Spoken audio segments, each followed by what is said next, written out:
Creating a web server in Rust can be relatively easy, especially when using web frameworks such as Axum. If you don't know, Axum is a web framework in Rust specifically that just lets you to create a web server with a focus on ergonomics and modularity. Therefore, in this video we are going to check out Axum and learn how to basically use it to create a simple web server. So let's go. Okay, I think it should be quite clear that we do have Axum installed here, and obviously we do have a new Rust project. Additionally, I will also add a few tests here to just test the basic functionality of our really simple web server. But for now, let's just get started with Axum. So what we're going to have is we are going to have a new function here which we will call create app, and this will actually return a app, or it will actually set up the router for us. So what we're going to say is let app equals to this, right? Let's just create this function here by saying fn and then create app, and it will actually return a router.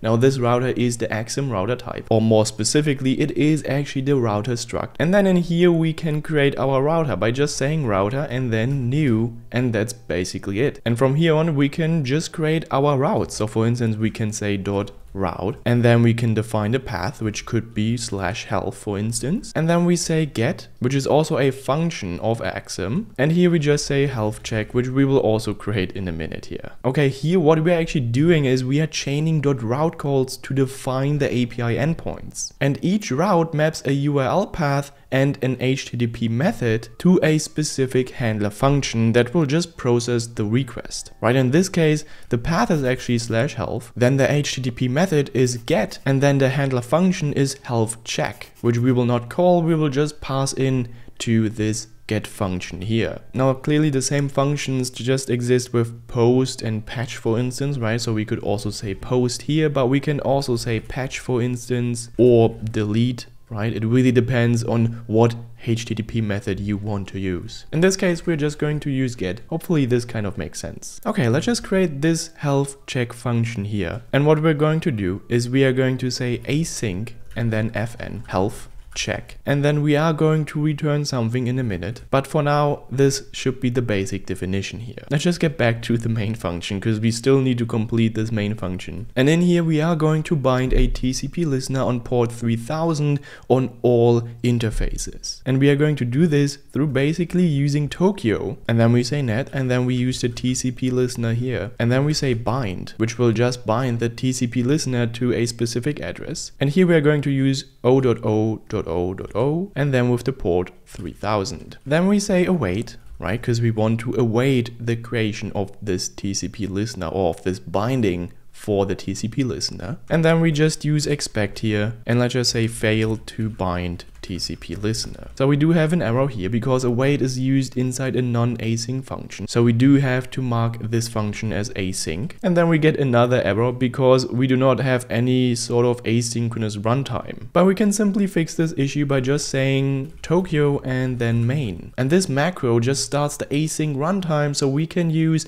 async await basically everywhere we want. Tokyo in this case is just the most popular async runtime in the Rust ecosystem, and this macro specifically just transforms our async fn main into a regular main function and sets up all the necessary Tokyo runtime components behind the scenes. So we don't actually have to take care of all the setup here. Okay, now with that in mind, all the errors should be gone. And what we can say now is just a simple print line here. And then we say server running on, and then we use localhost with the port 3000. Now obviously Axum has not started this server yet. We only have kind of a TCP listener that is just bound to the port 3000 in this case, and we do have a router, but the web server of Axum is not started yet, and we can actually serve this server by just saying Axum and then serve, and then it expects a listener and a make service. Now the listener is simply just this TCP listener here, and the make service can be for instance our app, which will be the router, so we will just say app here. Now then we can easily say await, and then we will also have some basic error handling, so we just say expect here, and then we say fail to start server. Quite simple, and now we have a really simple Axum server running. So here again this Axum serve just connects the TCP listener to our app and starts handling requests, and this .await just runs the server until until it is shut down. Okay, let's just start implementing this health check route here. Now, before we actually do this, I want to have some centralizing API errors in one enum. So what we can easily do is just define an enum up here, and then we can say API error, for instance. And then we can define our variants here, so we can say not found. We can say invalid input, which will just contain data, which will be a string. And then we also define an API error, which is the internal error.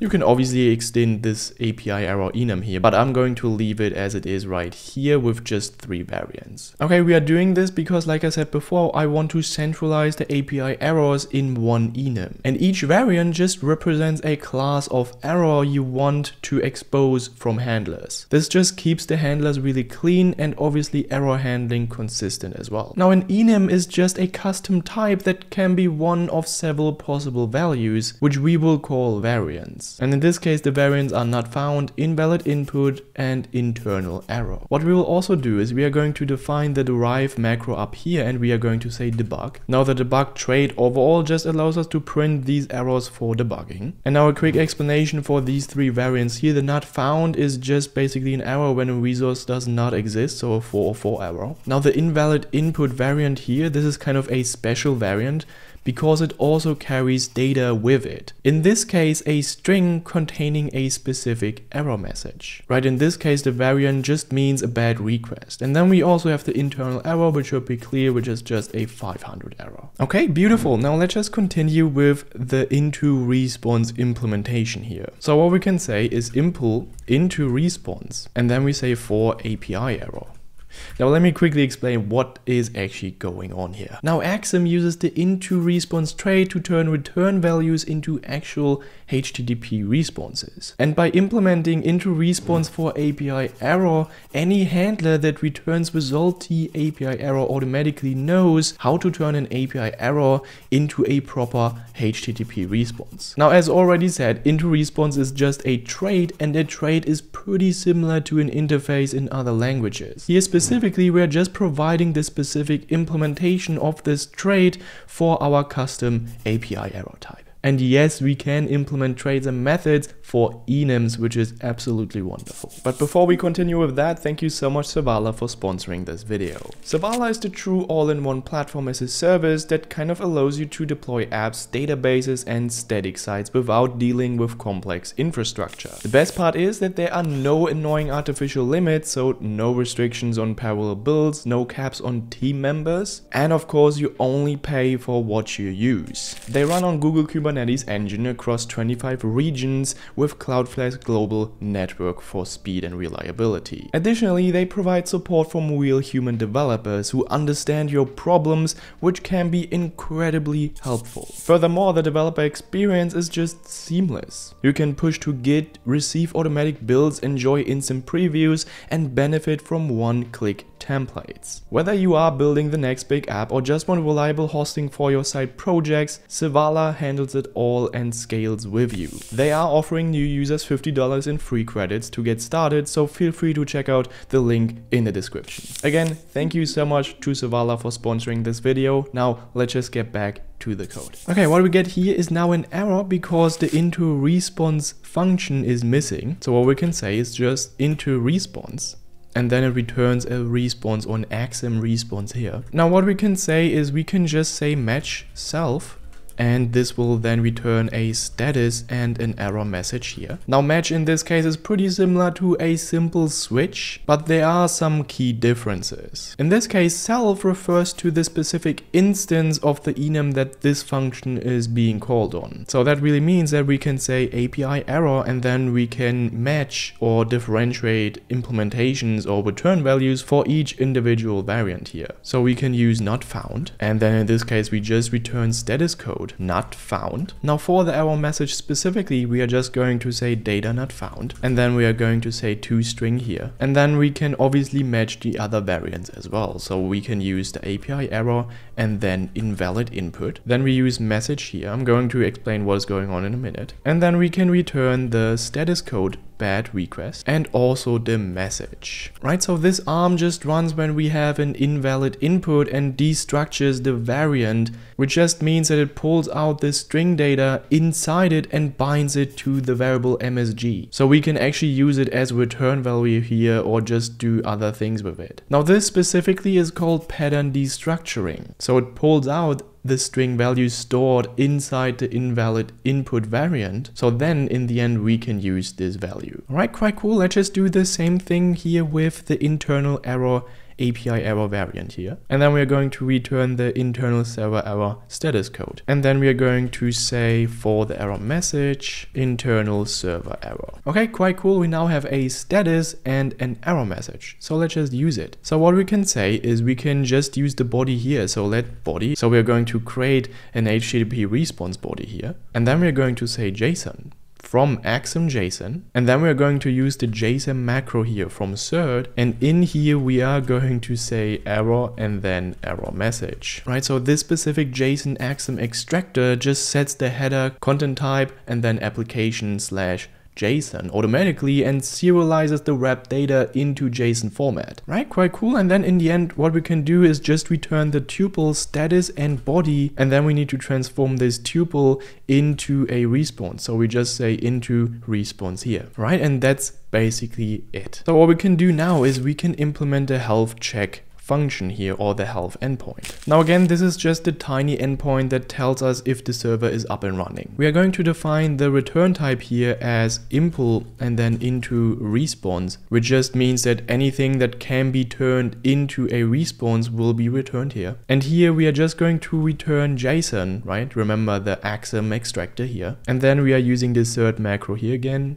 And then we're going to say status OK, for instance, and then we have also a message server is running. Right, quite simple. I'm not going to overcomplicate things here with this specific health check. And remember, we are only going to use this API error enum for actual errors. What you could also do is kind of centralize this format here, right, with the status and message in this case, to just have one format for all the API responses. But in this case, I think it should be fine for now. Okay, let's just create another endpoint here, and we are going to call this list users, and this will be obviously an asynchronous function. And here what I want to accomplish with this list users function is just to simulate a failure to just demonstrate error handling. So it will return a result, and this result will be JSON and then value and then also API error. Now this result is just a standard Rust enum used for operations that can either succeed or fail, and we do have two variants here, which is OK and it contains the success value, and the error, which just contains the error value. And we are going to possibly implement this in the future here. For now, we are just going to return an error here with an internal API error. So we just say error here, and then we use API error, internal error. And Axum will actually catch this and use the IntoResponse implementation to generate the JSON response, which is just quite handy. And let's just define this list users function, or the endpoint here. So what we can do is just route, and then we use /users, and here this will be a get HTTP method, and then we will just use the handler function list users. Right, and there we go, we've defined another route for our router. Let's just define one more route, which we will call /users, and then we will use this ID here, and it will call another get HTTP method, which will be the get user function. Now this ID is just a dynamic path parameter that we are going to extract, and Axum just knows to capture whatever value is in that part of the URL and make it just available to the handler itself via the path extractor, which we are going to use right now by defining this get user function. So we can use async fn get user here, and this will obviously return the same thing, so result and then JSON and then value and then API error. And then we do have this weird syntax here, so path ID, and then this will be of type path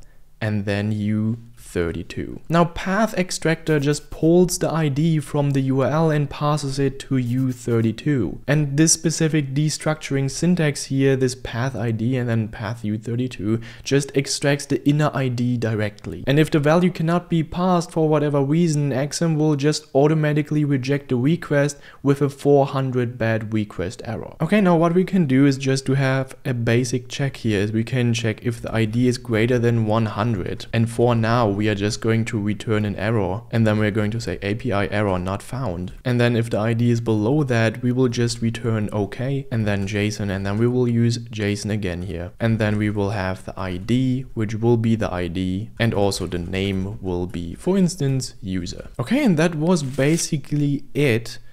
And if we now run cargo run, everything should work fine, right? So if we hit the health endpoint here, we see that the server is running and we get a status OK. Now let's just get a few users. So we are trying to just use /users here, and we do get an error, internal server error here, which is as expected. And this is the format we actually use in our IntoResponse implementation. And then we are trying to get the user with the ID 14. So this works as expected as well. And if we want to find a user with an ID above 100, we actually see the error data not found. Now you can make these things more dynamic, but I will do a few more videos just with this specific setup here, so we probably will refactor a few things. But let's just add a few tests here to actually verify the functionality of our Axum server. And what we're going to do is we are going to say mod tests here, and then we are going to use CFG, so the CFG macro, and then test, right? So they are only compiled when we are running the tests here. And the goal is really that we spin up the router in memory and then send synthetic requests through it. So let's just define our first test here. So we are going to say async fn and then test health check. Now, because we do use Tokyo here, we also have to mark this as a Tokyo test, right? Quite simple. And then let's just define the router by just saying create app. Now, instead of using this import here, we just could use, for instance, use super and then this star, which just means that it brings all the items from the parent module, so basically our main code, into the scope of this test module. So what we can do now is construct a get request to /health, and we can actually do this by saying let request, and then we're going to say request builder, and then we define the URI, which will be /health, and then we just use an empty body, so body empty, and then we say unwrap here, right? So we use body empty since the get has no body, and also we do not really set the HTTP method explicitly here because request builder just defaults to get in this case. And then we need to send the request into the router without opening a real port here, and we can actually do this by just using app and then one shot, right? This will be a function of the Axum router. And here we use the request and then we say .await.unwrap. And this will actually return a response. So what is actually going on with this one shot function? Now one shot just returns a response we can actually inspect. It's important to note here that this one shot function just comes from the Tower service extension trait. And it just allows us to send a single request directly to our app's router and get a response back. And this is all done in memory, which is really handy. Therefore, it's also quite clear that this is much more reliable and faster for testing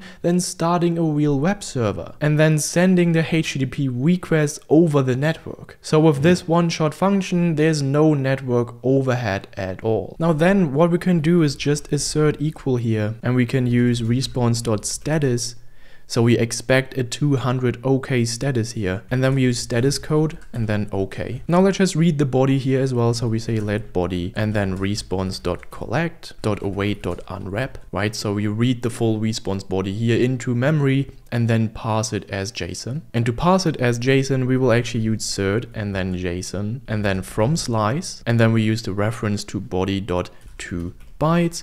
And then we also say unwrap here, and this will return a JSON value. So we will say JSON and then define value right here. Now this overall just converts the HTTP response byte into a structured JSON value. And also this 2bytes function converts the body into a bytes object, and then we take a reference from that because from slice does not want to own this. Okay, and then we can just verify the shape and content of the JSON here. So we can say assert equal and then JSON status, and then we say okay.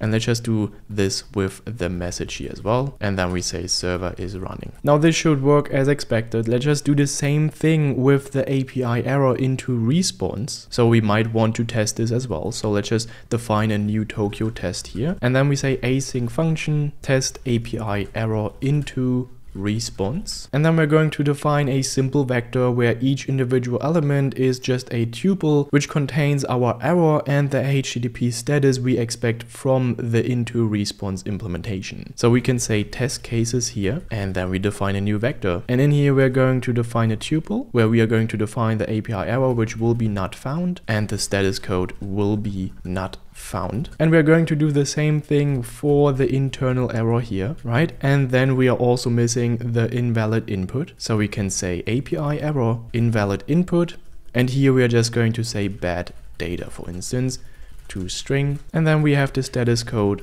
bad request. Okay, quite cool. Now we've defined the test cases here. And what we can do is we can just use a simple for loop. So we say for error and then expected status in the test cases. And what we're going to do here is for each individual case, we are going to turn the error into a response and then just check the status code. So what we can say is let response and then error into response, right? Again, we are testing here the IntoResponse functionality to really test the API errors we've defined inside our enum. And then we can say assert equal response.status and then the expected status, right? And that's basically it. Now we've defined successfully 2 tests, so let's just run these tests here by just saying cargo test. And as we can see, both tests actually pass, which is really cool. Now that should be it for now, and in the future we will actually extend this web server. If you are curious about learning how to build a TCP echo server from scratch in Rust, feel free to check out this video here. Anyway, thank you so much for watching, have a lovely day, and bye bye.